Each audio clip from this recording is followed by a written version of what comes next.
I think that most people don't appreciate what they're capable of.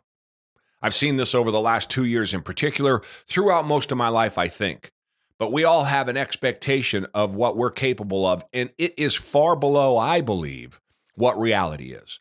Take working out, something simple, something everybody can understand. You go to the gym, you're pushing weights up, you're doing your thing, right? And you want to go to failure, maybe just one shy of failure. Well, then they have these studies that came out talking about people misjudge what within one of failure is or what failure is because they give up. This is especially true when you're working out by yourself.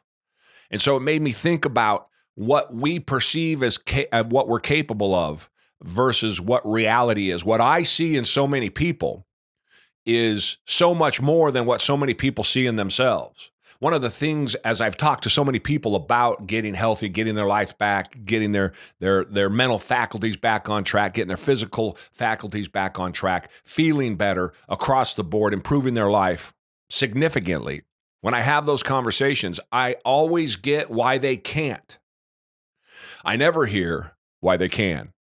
You hear why they want to, but that's always followed up with why they can't. And there's always some excuse. Too many kids, people eating food in the house, don't have time, don't have the resources. I mean, the list goes on and on and on. I've got these addictions. I got these health issues. I got these problems.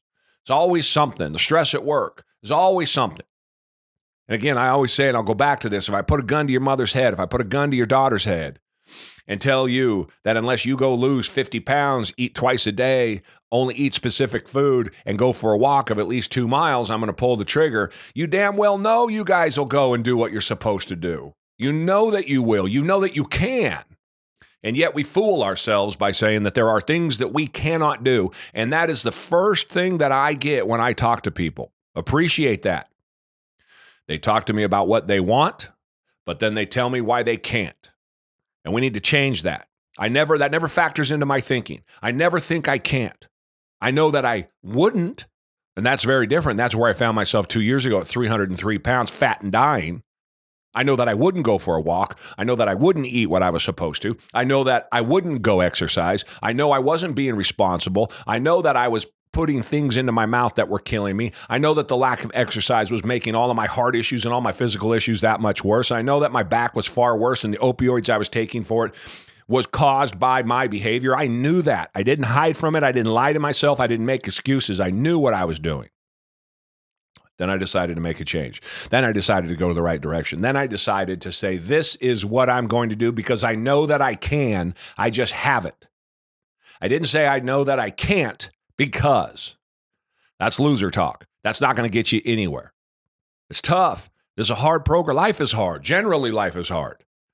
But getting in shape is so worth it. The value and the benefit so far outweighs what we consider to be the cost, particularly in the beginning when it is so difficult.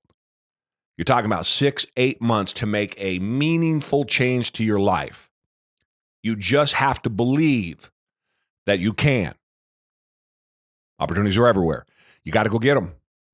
Go for a walk.